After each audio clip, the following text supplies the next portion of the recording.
Hello students, welcome to 10th class.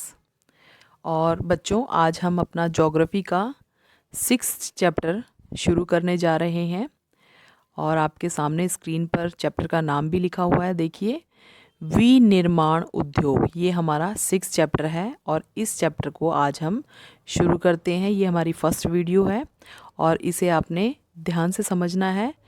आपको ये chapter बहुत ही ज़्यादा इजी लगेगा।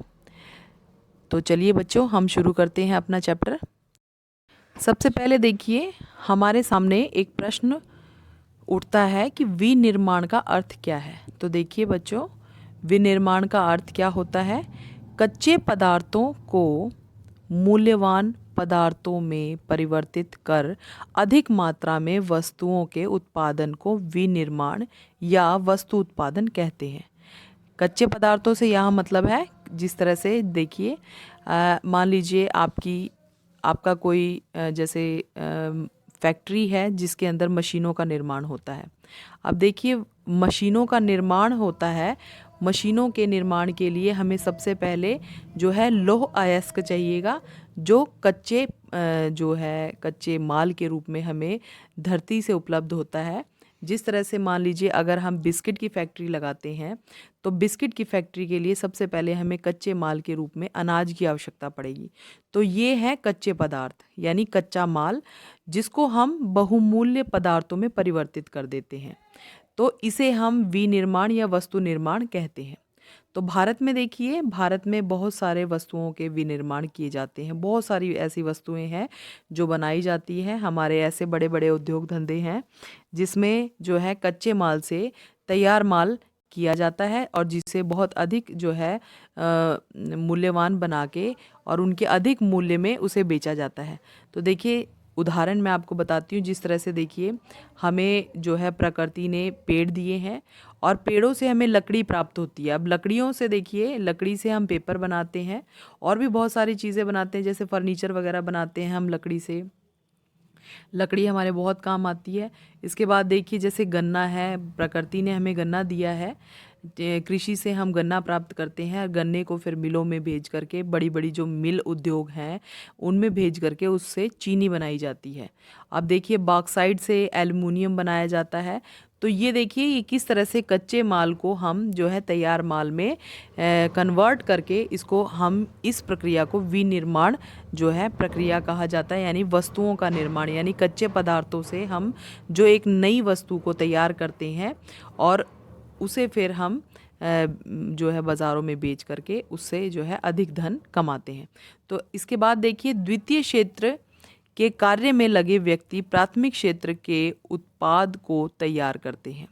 तो देखिए, यहाँ पे द्वितीय क्षेत्र का मतलब है, देखिए, प्राथमिक क्षेत्रक मैंने आपको जो है पहले ही बताया था। द्वितीय क्षेत्रक और प्राथमिक क्षेत्रक, देखिए, प्राथमिक क्षेत्र के अंतर्गत जो है प्राथमिक क्रियाएं आती हैं। यानी कि सबसे पहले जो प्रकृति ने हमें दिया है, जैसे प्रकृति ने हमें देखिए हमें जो है ज़मीन दी है, पेड़ पौधे दिए हैं। तो हम क्या करते हैं, हम कृषि करते हैं। तो कृषि जो प्रक्रिया है वो प्राथमिक क्षेत्र के अंतर्गत आती है। जैसे मान लीजिए समंदर है, समंदर से मछलियां पकड़ना, ये प्राथमिक क्षेत्र के अंतर्गत आती है।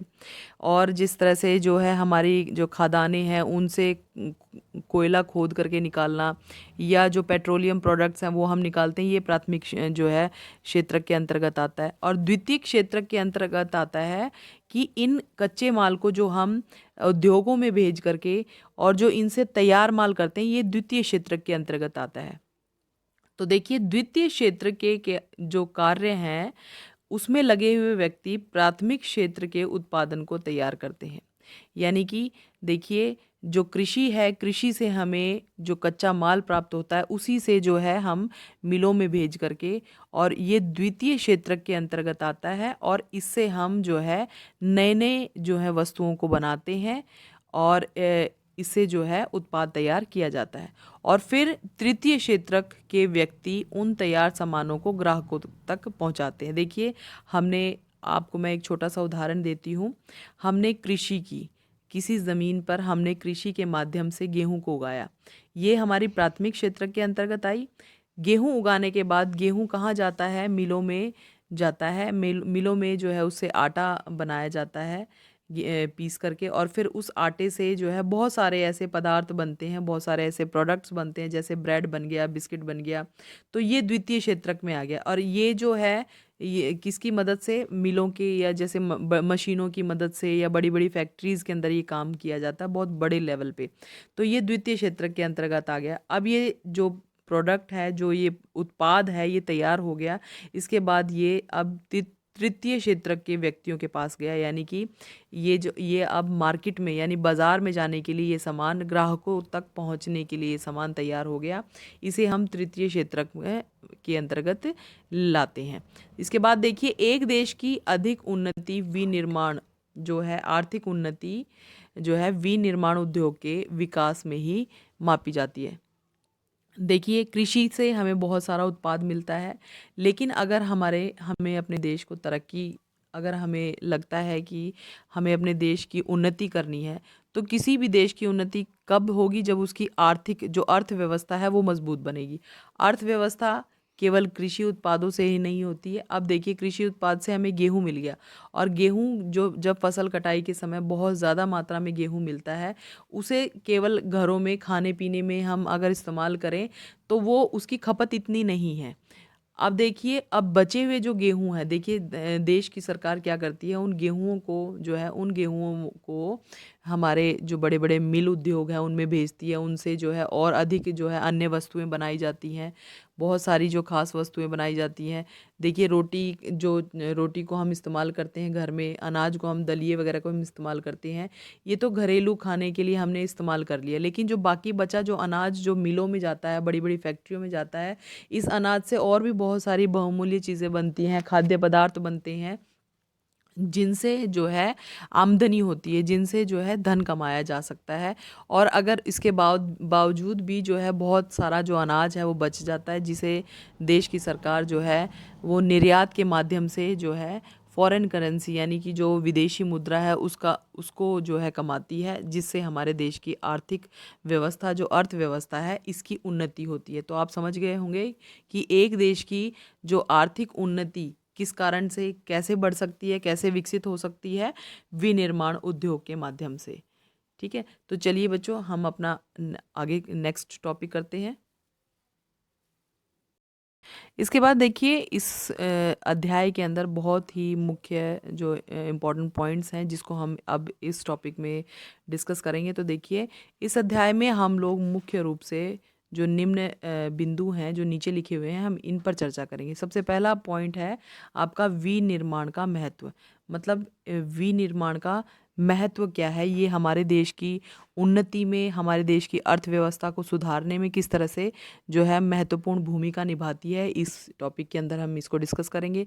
इसके बाद देखिए, कृषि आधारित उद्योग कौन कौन से ऐसे उद्योग हैं जो जिनका आधार ही कृषि है। यदि कृषि ना हो, कृषि से उपलब्ध हमें उत्पादन अगर उपलब्ध नहीं होंगे, तो ये जो उद्योग धंधे हैं ये बिल्कुल ठप हो जाएंगे।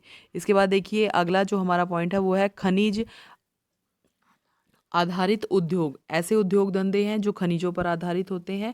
और लास्ट है औद्योगिक प्रदूषण तथा पर्यावरण निम्नीकरण, कि किस तरह से जो है इन उद्योगों के विकास के कारण किस तरह से जो हमारा पर्यावरण प्रदूषित हो रहा है, और जो है पर्यावरण के अंदर निम्नीकरण यानी कि जो गिरावट है, हमारे जो पर्यावरण है, शुद्ध वातावरण जो है धीरे धीरे समाप्त होता जा रहा है, किस तरह से हमारे पर्यावरण में चारों ओर जो है बहुत अधिक मात्रा में प्रदूषण फैल रहा है, और ये मतलब मानव शरीर को किस प्रकार से प्रभावित करता है। तो इन पॉइंट्स को हम वन बाय वन डिस्कस करेंगे।